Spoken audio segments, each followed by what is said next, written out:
the opposition in Hungary take advantage of Orban's loss in the capital, Budapest? Does the change of administration in Budapest mark the rise of a pluralistic democracy in the country? Is any opposition still better than no opposition? Hello everyone, this is Özge Çakır. Welcome to my weekly podcast. This week's topic is the local elections in Hungary.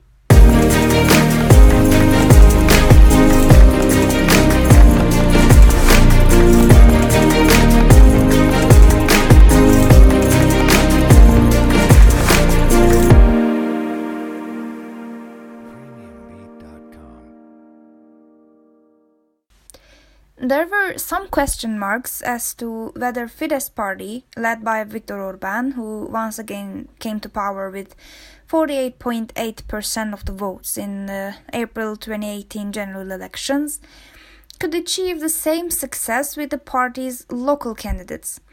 In the southern city of Hódmezővásárhely, which is considered to be one of Fidesz strongholds actually, the Fidesz candidate lost the election against the independent candidate supported by opposition parties.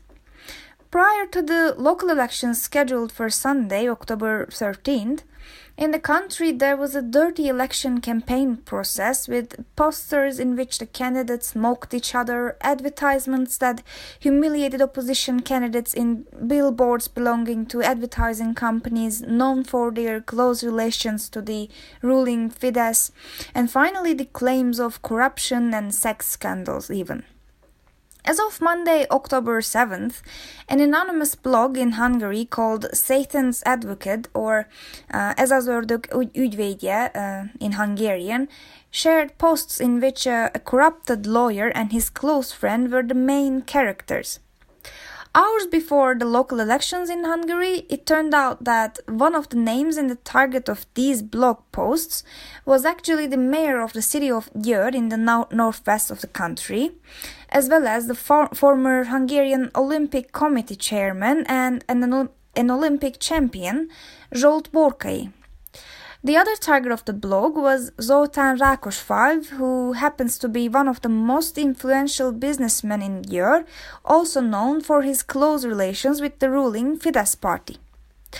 Borkai was a strong candidate from the right-wing Fidesz party, led by the Prime Minister Orbán, to become the mayor of Győr once again, and he did in the end.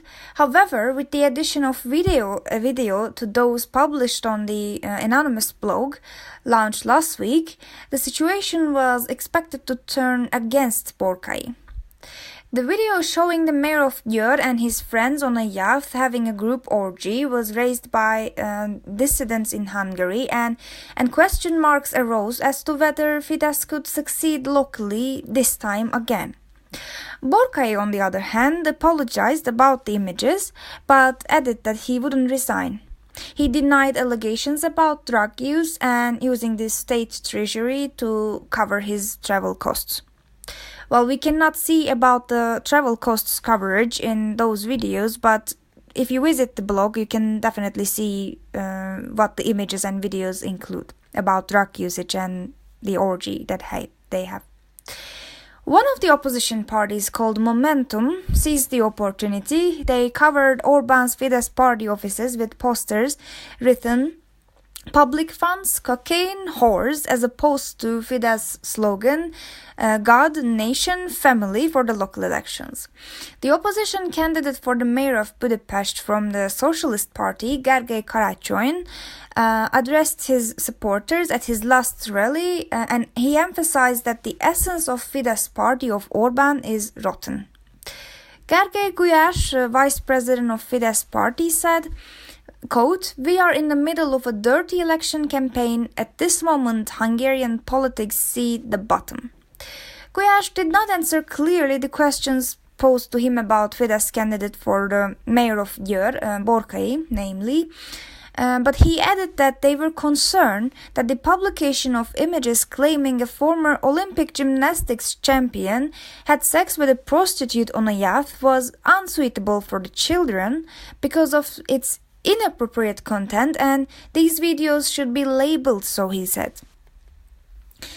In the local elections held on March March 31, 2019, President Erdogan of Turkey faced a huge loss.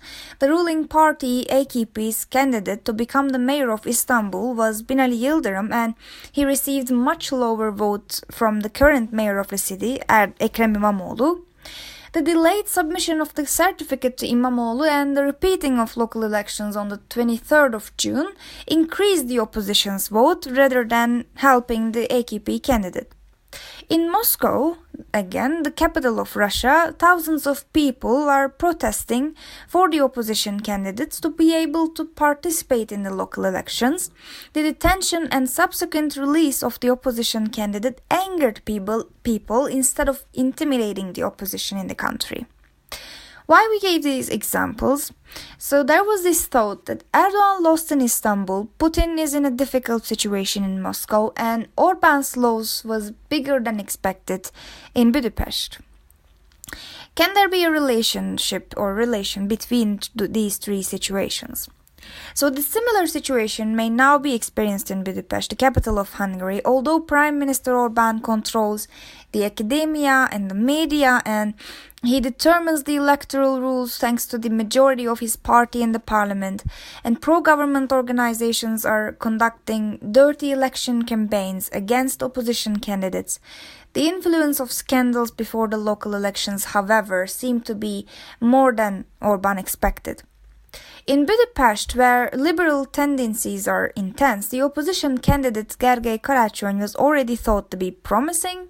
And right before the elections, Karácsony already was ahead of the government-supported so-called independent candidate István Tarlós. The results of the polls at the local elections in Hungary on Sunday signaled a major defeat for the Fidesz party. After 9 years, Orban lost a great deal of votes in the capital in Budapest, and the opposition took over the administration of the city. The opposition partner Gergely Karácsony was elected as the mayor of Budapest with 50.8% of the votes. István Tarlós, who was the candidate for the coalition of Fidesz, Hungarian Citizens Union, and the KDNP coalition, the Christian Democratic People's Party, remained at the rate of 44.2%. Following the end of voting, Karácsony said, quote, "The election campaign is over, it is now time for action. I want to place the relations between Budapest and the government on a new level. We are ready for cooperation and not for conflict." Karácsony also stressed the success of the alliance formed by the opposition parties in the local elections and said that the only way to win the general elections scheduled for 2022 is to maintain the same alliance.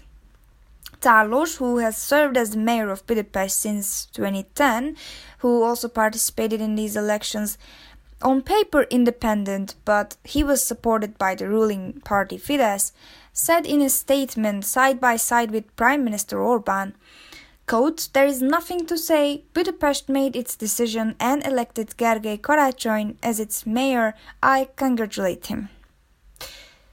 Opposition candidates won in 13 of the 23 regions in Budapest, while the Fidesz candidates won in the 7 regions in the city.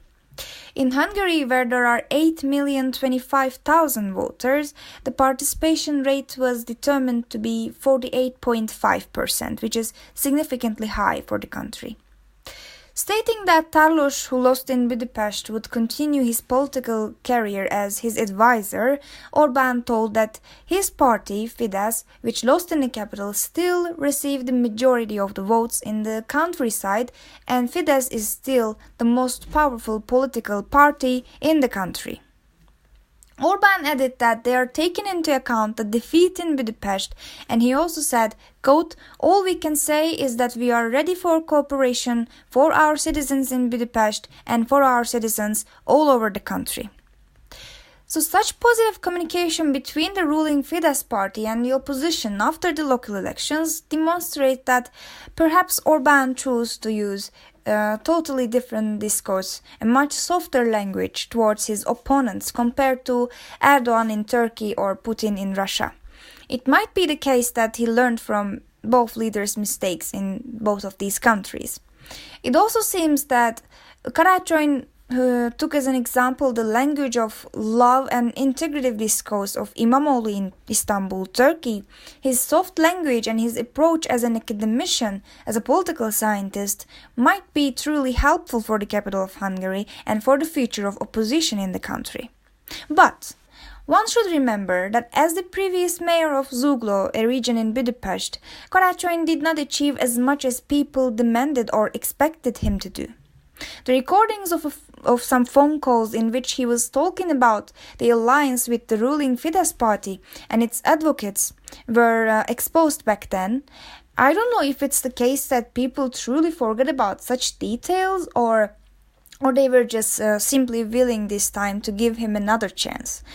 Perhaps it was just for the sake of finally having the opposition strong enough to hold against the long-standing Fidesz in the country. Then the question to raise is whether any opposition is still better than having no opposition. Seems like we will learn about the answer of this question in the upcoming few years. The country has no elections until the 2022 general elections, and the winners has time to demonstrate truly their skills, to keep their promises and convince the voters. This might be the chance for the left-wing parties in the country to rise against the long-standing populist approach of the right party, of right coalition of Orban, and demonstrate that they can make this happen in the country. However, we should be talking about the alternatives in the country. For instance, there were other candidates whom seemed to be suppressed by Karacsony and him being the strongest candidate, that Hungary could have even more pluralistic environment for the elections. But we will be talking about all of these and more of things next week. Thanks for listening for this week and hope to meet you all. I'm waiting for your comments, questions, and anything you wanna suggest to talk about, anything you wanna add that can be useful for the topic and for the upcoming topic. Please write down below the comments. Don't forget to subscribe and give me a thumbs up if you like it.